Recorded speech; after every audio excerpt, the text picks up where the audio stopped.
আসসালামু আলাইকুম।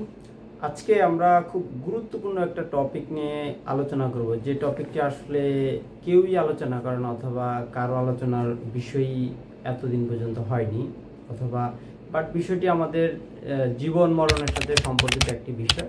তো এই বিষয়টি নিয়ে আজকে আমরা কথা বলবো। এই বিষয়টি হচ্ছে স্ট্যান্ডার্ড ডোজিং টাইম, অর্থাৎ চিকিৎসকরা যে পেশেন্টদের জন্য ওষুধগুলি লিখছেন, এই ওষুধগুলি আসলে তারা কিভাবে লিখছেন অথবা কিভাবে লেখা উচিত, এবং এটার স্ট্যান্ডার্ডটা আসলে কেমন, এবং ওয়ার্ল্ড ওয়াইড বিভিন্ন মেডিকেল কলেজে অথবা স্পেশালাইজড হসপিটালে কিভাবে এই প্র্যাকটিসটা করা হয়, সার্বিক বিষয় নিয়ে আমরা কথা বলবো। আমাদের আজকের টপিক হলো ঔষধের স্ট্যান্ডার্ড ডোজিং টাইম। ধরে নিন একজন চিকিৎসক একজন পেশেন্টকে একটি ঔষধ লিখে দিল, দিনে একবার সেবন করতে হবে। তাহলে পেশেন্টের ওই ওষুধটি ঠিক কয়টা সেবন করা উচিত? এটা একটা খুব বড় প্রশ্ন। তো আমাদের দেশে চিকিৎসকরা পেশেন্টদেরকে ওষুধ লিখে দেয়, দিনে একবার সেবন করতে হবে। পেশেন্টরা পরবর্তীতে তাদের নিজেদের ইচ্ছা মতো ওষুধটি সেবন করে, অর্থাৎ কোনো সুনির্দিষ্ট সময় সুনির্দিষ্ট না করেই তারা কিন্তু একটা সময় ওষুধটি সেবন করে। সো প্রতিদিন তারা, যেহেতু দিন একটা করে সেবন করতে হবে, প্রতিদিন তারা তাদের ইচ্ছা মতো যে কোনো সময় দিনে একটা করে সেবন করছে। এতে যে কাজটি হচ্ছে সেটা হচ্ছে ওষুধটি ওই সুনির্দিষ্ট পেশেন্টের শরীরে সঠিকভাবে কার্যকারিতা প্রদর্শন করতে পারে না, অর্থাৎ ওষুধের সেবনের যে একটা টাইম ইন্টারভেল থাকা উচিত সেটা কিন্তু মেনটেন হচ্ছে না। সেক্ষেত্রে অনেক ওষুধ মানুষের জন্য কিন্তু হিতে বিপরীত হচ্ছে, দ্যাট মিনস উপকারের পরিবর্তে অপকার হচ্ছে মানুষের শরীরে। তো সেই জন্যই ওয়ার্ল্ড ওয়াইড বিভিন্ন ইনস্টিটিউশনে, হেলথ কেয়ার ইনস্টিটিউশনে অথবা মেডিকেল কলেজ হসপিটালে প্রত্যেকটি ঔষধের স্ট্যান্ডার্ড ডোজিং টাইম, এটা একটা প্রসিডিউর এবং পলিসি সুনির্দিষ্ট থাকে। দুর্ভাগ্যজনক, আমি নিজে বাংলাদেশের কোনো স্পেশালাইজড হসপিটাল অথবা কোথাও অথবা কোনো চিকিৎসকদের প্র্যাকটিসে প্রেসক্রিপশানে কোনো ওষুধের স্ট্যান্ডার্ড ডোজিং টাইম বলে কোনো কিছুই আজ পর্যন্ত আমি দেখিনি। বাট আমি যে বিষয়গুলি নিয়ে পড়াশোনা করেছি, অথবা আমি যে রেফারেন্স নিয়ে এখন কথা বলছি, আমেরিকাতে আপনার ইউনিভার্সিটি অফ ফ্লোরিডা একটি রেফারেন্স নিয়ে আমি কথা বলছি, অথবা এই ধরনের অনেক রেফারেন্স রয়েছে যেখানে স্ট্যান্ডার্ড ডোজিং টাইমের পলিসি এবং প্রসিডিউর রয়েছে। আমাদের দেশে আমি জানি না, আপনাদের কাছে যদি কোনো তথ্য থাকে অবশ্যই আপনারা শেয়ার করতে পারেন।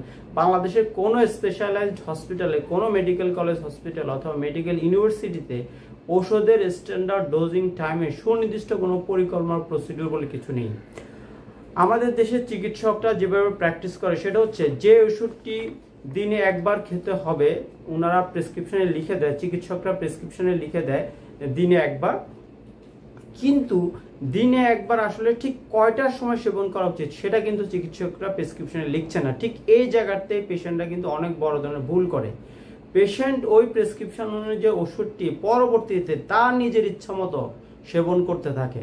সো এক্ষেত্রে যে ওষুধটি 24 ঘন্টা একবার সেবন করতে হবে, সেই ওষুধটি সুনির্দিষ্টভাবে 24 ঘন্টা যে একবারই সেবন করছে সেটার কিন্তু কোনো টাইম ফ্রেম থাকছে না, কারণ পেশেন্ট এক এক দিন এক এক সময় সেবন করতে করে। তো আমরা আজকে যে বিষয়টি নিয়ে কথা বলবো সেটা হচ্ছে এরকম, যে কোনো চিকিৎসক যদি আপনাকে প্রতিদিন একটি ঔষধ সুনির্দিষ্ট একটা সময় সেবন করতে বলে, তাহলে আপনি যেটা করবেন সেটা হচ্ছে এরকম, আপনি ঠিক করে নেন যে প্রতিদিন সকাল 9টায় আপনি ওষুধটি সেবন করবেন, এবং পরবর্তী দিন আবারও ঠিক 9টায় আপনি ওষুধটি সেবন করবেন, এবং পরবর্তী দিন আবারও ঠিক 9টায় ওষুধটি সেবন করবেন।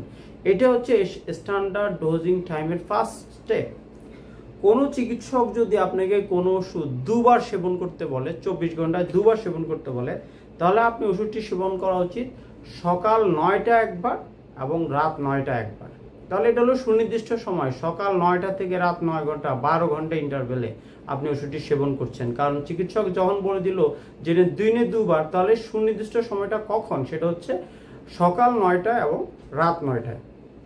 কোনো চিকিৎসক যদি আপনাকে দিনে 3বার কোনো ওষুধ সেবন করতে বলে, তাহলে আপনি ঠিক কয়টার সময় ওষুধটা সেবন করবেন?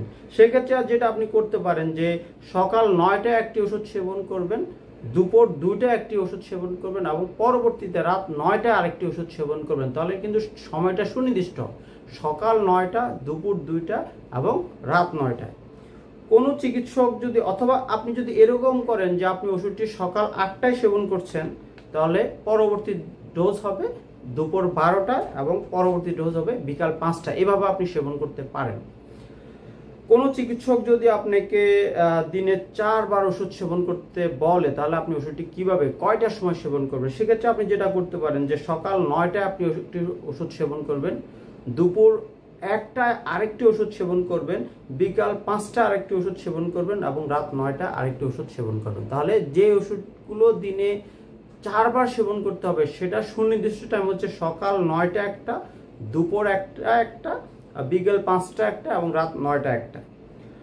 কোনো চিকিৎসক যদি আপনাকে কোনো ওষুধ দিনে 5 বার সেবন করতে বলে, তাহলে আপনি কিভাবে সেবন করবেন, কয়টা আপনি স্টার্ট করবেন? সেক্ষেত্রে আপনি যেটা করতে পারেন সেটা হলো ভোর 5টায় আপনি একটি ওষুধ সেবন করবেন, পরবর্তীতে সকাল 9টায় একটি ওষুধ সেবন করবেন, দুপুর 1টায় একটি ওষুধ সেবন করবেন, বিকাল 5টায় একটি এবং রাত 9টা আরেকটি ওষুধ সেবন করবেন।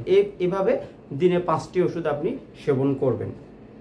এবার যদি বলা হয় যে কোনো ওষুধ এভরি 6 আওয়ারলি, অর্থাৎ 6 ঘন্টা পর পর আপনি যদি ওষুধ সেবন করতে বলা হয়, তাহলে অবশ্যই আপনি যেটা করবেন সেটা হলো আপনি আপনার ভোর 5টা একটি ওষুধ সেবন করবেন, দুপুর 12টা একটি ওষুধ সেবন করবেন, তারপর হলো আপনার সন্ধ্যা 6টা একটি সেবন করবেন এবং রাত 12টা একটি ওষুধ সেবন করবেন। এভাবে মূলত হবে না। যদি বলা হচ্ছে যে এই ওষুধটি আপনি 8 ঘন্টা পর পর সেবন করবেন, সেক্ষেত্রে এটা হবে সকাল 8টায় আপনি একটি ওষুধ সেবন করবেন, বিকাল 4টা একটি ওষুধ সেবন করবেন এবং রাত 12টা আরেকটি ওষুধ সেবন করবেন। যদি বলা হচ্ছে যে একটি ওষুধ 12 ঘন্টা পর পর আপনি সেবন করবেন, সেক্ষেত্রে কি হতে পারে যে সকাল 9টা একটি ওষুধ সেবন করবেন এবং রাত 9টা আরেকটি ওষুধ সেবন করবেন। তো এভাবেই মূলত আপনার ওষুধ সেবনের যে সুনির্দিষ্ট টাইম, এটাকে আমরা বলছি যে স্ট্যান্ডার্ড ডোজিং টাইম।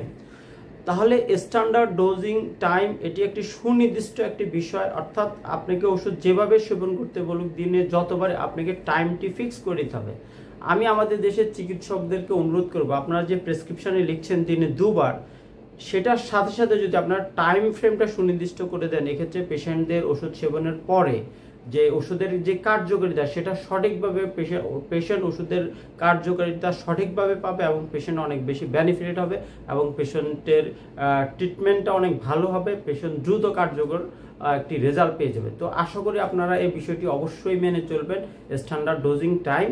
সো এই স্ট্যান্ডার্ড ডোজিং টাইমটা আসলে চিকিৎসকদের প্র্যাকটিসে যেরকম নেওয়া উচিত, একইভাবে চিকিৎসকদের প্রেসক্রিপশনে যে পেশেন্টরা ওষুধ সেবন করছেন তাদেরও প্র্যাকটিসে যেতে হবে। তাহলে কিন্তু ওষুধের একটি আপনার সুষ্ঠু ব্যবস্থাপনা হবে, ওষুধ সেবনের পর মানুষ সঠিকভাবে কার্যকারিতা পাবে।